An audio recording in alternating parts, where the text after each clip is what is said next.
Welcome to the Construction Pals podcast, brought to you by Blue Tape, your source for the latest in the construction world. Hard hats off, headphones on, and let's get started. And I'm your host, Rick Butler from Blue Tape. In today's episode, we're talking with Tracy Brown, who rose from laborer to running multi-million-dollar companies over his 30-plus year career in the construction industry, now focusing on mental health for those in the field. How you doing, Tracy? I'm doing great, and thanks for having me. It is a pleasure to be here. I really enjoy your podcast, and I'm grateful for the chance to talk about some important issues. So tell me a little bit about yourself. Where are you talking to me from right now, man? Yeah, I'm in the Chicagoland area, west of the city of Chicago in the suburbs, and been in the Illinois region in this area for about 12 years, but really lived all over the country, from traveling really in the construction world my entire life. So, came here about 12 years ago and working for a industrial, commercial, electrical and instrumentation automation contractor here for many years before I branched off into my own independent consulting with Meta Management Consulting. So we like it here. It's a great area. It's been hot, but we're liking it. Hot. I haven't heard Chicagoland and hot. I guess it is right now, though. I guess it's hot everywhere. It sure is. We're taping this in August for anybody that needs to know, but it won't be that way for much longer, I guess. I don't know. Great area, though. So when you said family, wife, kids, dog. All the above. I've been married 22 years. My wife, Christy. We have two adult children. And we have our dog, Charlotte, who may make an appearance. We'll see. And we are, just living here, really working, as a consultant outside of the office, more in our own personal office. And we also have a separate company that my wife and I run together, doing some construction real estate development in our little town that we're in now. That could be a whole nother podcast right there. We're chasing. Yeah, it's been great, actually. And then she edits my weekly newsletter, Earn versus Burn. She's an excellent editor and helps me with that as well. But it's funny, we're dealing with historic credits and historic preservation work with some of the buildings we're working on, and it takes a lot of teamwork and patience. So add the wife element, husband-wife thing. It's actually gone very well. But that could be another podcast, I suppose. Yeah. So there'd be some folks interested. So in your 30 plus years, we'll call it just the umbrella of construction. If I came to you, Tracy, and say, hey, where can I pick your brain where you can give me like, hey, this is the go-to guy? Where would that expertise be where I could really glean some good stuff from you? Yeah, I'm a project person. I estimate I've overseen over $1 billion worth of projects in my career. And as I rose from a laborer to a craftsperson on up through to be an executive, founder, and CEO, I have really been always geared towards operations, the operations side of the business. So what my calling card is and how I help companies now through my consulting company is really heavily construction focused and heavily in operations itself. So, and the way I also capture that is, project management and the work around project managing is something I think a lot about all the time. I write about that in my newsletter. And so for me, it's about leadership, productivity and really best practices within the construction industry is what I do. And that's the value I can bring to people and companies. And I try to do it my goal is always have a drive for impact.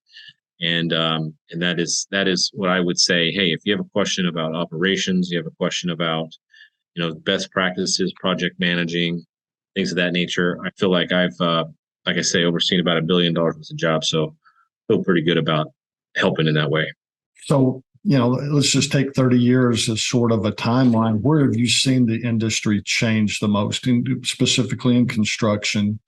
You started out as a laborer. Now your expertise is in leadership and operations and, executive type executions. Where have you seen the biggest change come? Well, I think it is in the way we execute projects and do work. Is it's also part of the age we're in. Things are a lot more software driven in ways that makes things seem more transactional and less sort of relationship based. When I was coming up, everything was very direct, hands on, face to face, and now things are supported by, which are some great systems and processes and software solutions and the virtual world of communication with various ERPs and CRMs and every acronym you can think of. So I think the biggest changes have been around, and I think some of the gaps that we need to kind of overcome have been the disconnection between, I think, the execution of the projects and the people involved. Things have become sort of, if you will, systematized in a way that takes out some of that personal interaction, which is also some of the issues I think we're facing in the industry. I will also say some of the positive, I mean, that's not a negative either, but it's just a fact, I think. And some of the other things that have occurred and I think are great is the change in the way projects are led and managed. You're seeing, when I started, I was in a ditch with a shovel digging my first day. It was a gold mine project up in Washington State. And, the bosses, were of what you would typically think from a construction, the construction world, my way or the highway, tough, rugged, rough type folks who many mentors that I've had are like that. But at the same time, it's changed. It's become younger. We are seeing more women get into the industry, which is great. It's still 90% men, driven in the construction industry probably, but it's changing. And then you're also seeing some of the softer skills being developed and being accepted in the industry, which are just great things to have. You have to, with the generational changes in the way people expect things to be brand and communicated. You see change there. So that's some good stuff. Yeah. So the changes that are taking place now in 22, 23, again, this is August 2023 right now as we're speaking. It's a perfect segue into men living. Define men living, explain it a little bit, and then what got you involved in it. Sure. So I've been a member of this company or this group called menliving.org for several years. It is a great group of guys who really, the founder and the co-founder and all the other people who have gotten involved over the years that I've been fortunate to become a part of, really are all about, their mission is to help men to really connect, heal, and thrive. And they take steps to ensure connection through their platform, and through their organization that I'm a part of. And they do a great job of having all kinds of offerings for people to really get together and connect. I mean, it's, I think the founder, Todd Adams, has said things like, you think back and, when men get together, they talk sports or cars or maybe their job. If you can break free of some of that and have different kinds of connections with people that are, just like you are, but maybe you're not putting up those walls and those barriers and just a safe zone of talking about sports, if you will, which I love talking about sports, but so that's, I think, some of the core concepts around men living. And it's menliving.org, and I welcome anybody to check it out. And like I say, I'm a member of the group, and I also am supporting them in this new construction initiative, which is something obviously, I care deeply about the industry, and I'm very focused on helping to kind of grow this initiative that is really targeted towards men in construction and some of the kind of mental health, factors that are becoming more prevalent within the construction industry specifically, which are kind of surprising. So with that, I think combining these two things, this organization I joined, I'm glad to be a part of and attend meetings and just, have a chance for connection. And then really as they added in and I become more a part of, even in a side kind of a consulting engagement, but really as a member of the group to grow this construction initiative around mental health. It's been an honor to be a part of. Wow. What specifically to construction and this industry, what do you think are some of the things that precipitate men to sort of, get to that point where, I might want to check out Men Living. I might need to think about, getting a little extra help, talk to somebody, just talking to somebody. Yeah. And that's, yeah. Well, it is connection. It's talking. It's, they're not, nobody here is a medical professional. We're not offering medical advice. Obviously there's resources people need to go to if they're, at a certain point, but it is about, if you think about the industry and the historic nature of it and the stigma around, if you will, mental health in really all industries, but one that is driven so heavily by men. And it is, the 8 to 12 million men in the United States are in the construction industry. There's just this need to find a way to break free from either an HR driven, a safety department driven, or an intercompany, platform for mental health support, and really create, I think, more of an independent resource.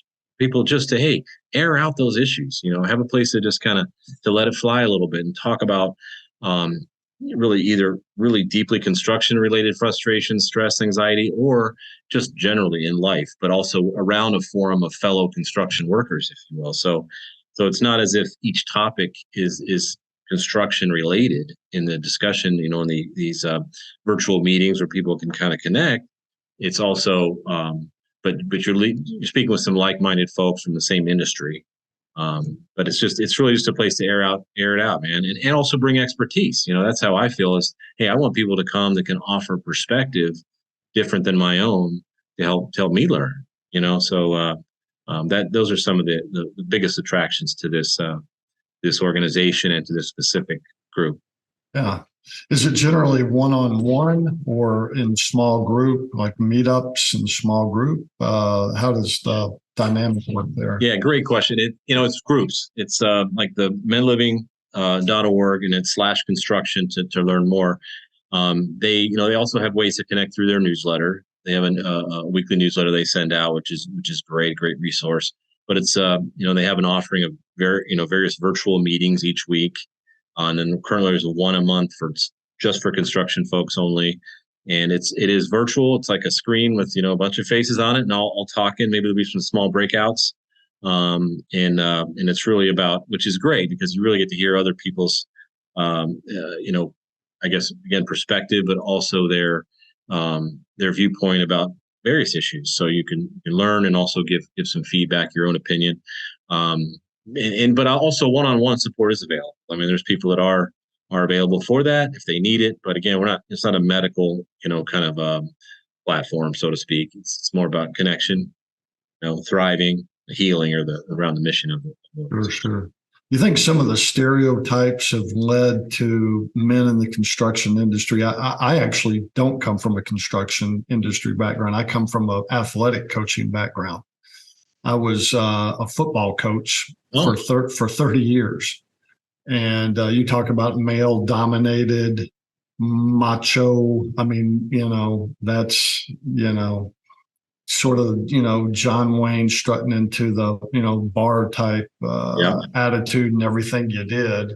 And I see a lot of those similarities in the construction industry. This is the way my dad did it. And, big boys don't cry and show their emotions and that type thing. Call that a stigma, call that a stereotype.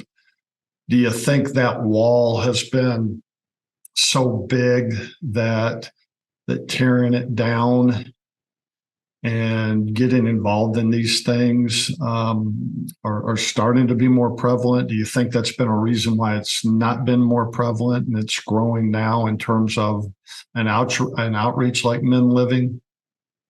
Yeah, I think absolutely. It has been a huge factor, I think, to get to the point where we are today, where there is a kind of a macho element. Those stereotypes are changing, though. That's where you get in the younger generations. They have a different, set of expectations within this industry. So that it is changing. And you also see large, construction companies, contractors who have offerings to support and to try to remove some of that stigma around mental health. And I think the fact that in athletics, you're starting to see that stigma come down too. So all these factors are helping, but it has gotten us to this point. I mean, here's one interesting stat. If you know OSHA and MSHA, anyone in the construction related world knows that those are organizations that support really safety and oversee safety and set rules and regulations around safety for construction. And, not counting the safety budgets of, say, thousands of contractors out there, which runs into the billions of dollars, just OSHA and MSHA alone is over $1 billion a year in budgets. Yet, a construction worker suicide rate is 5 times the fatality rate for construction workers. So when you kind of take some of these statistics and you bounce them off each other, you realize that, hey, this is an addressed issue that, hey, in all our own small way, and all of our people who work in this industry in any way we can, we should just try to jump in and try to create forums or ways for people to, express how they're feeling and share their experiences. So the stigma is real. It is coming down a little bit. There's still some barriers there, of course. But the world's changing, and hopefully it continues to evolve in a way that just becomes the norm and accepted. But I think one quick distinction, I think, really is, we sent out a survey recently, got some feedback about it. And yes, some of the survey results were saying, yes, there still is a stigma. Yes, it is difficult to approach, say, their company if they have something with part of the organization where they offer some mental health support. It's difficult for people to want to take that step because of the fear of being stigma, the stigma associated with it. So with those things being said, I think having something outside, and there's other organizations that support these initiatives as well, but with menliving.org, Men Living itself is one that's trying to do what they can. Sort of a blue tape final walkthrough here, in your 30 years and related to mental health and related to men living. What's some of the best advice you've ever gotten? It could have been on day one advice, halfway through, or what you're feeding off now in terms of great advice. Yeah, I think for me, I someone who went to high school and kind of came up through the field. What the biggest, I think, impact is that I have experienced is through great mentors and people who have supported me and believed in me before I believed in myself. So I think the biggest takeaway of all these years in this industry and the biggest lessons I've learned have centered around the concepts of leadership and then the job of leaders to really create more leaders. I believe in that. I have an ebook on the subject about leaders creating leaders, and I think there's at the core of that is what I'm saying. What I believe is that mentoring, being a mentee or a mentor, and bring people up and supporting them and helping them grow to their full potential is really the job of leaders. And so I've had some great leaders that I've been able to follow and grow and help support me to become more of a leader myself. So from that perspective, I think that's probably the core of what I believe and what I've been taught, and really what has been expected of me throughout my career is to help people grow. And that's because that's what I got. So as it relates to, say, the mental health industry, it's all connected, completely. I'm going to put you on the spot here again, final walkthrough here and looking at our punch out list with the little pieces of blue tape. And I'll give you an example of mine. What's the worst piece of advice that someone ever gave you in the construction industry? And, mine, again, I can go back to an athletic background, be tough. And then to go real deeper than that, it was always just from the people in leadership: be tough, get up, keep going, be tough, don't show your emotions, don't show the chinks in your armor. It was not a very transparent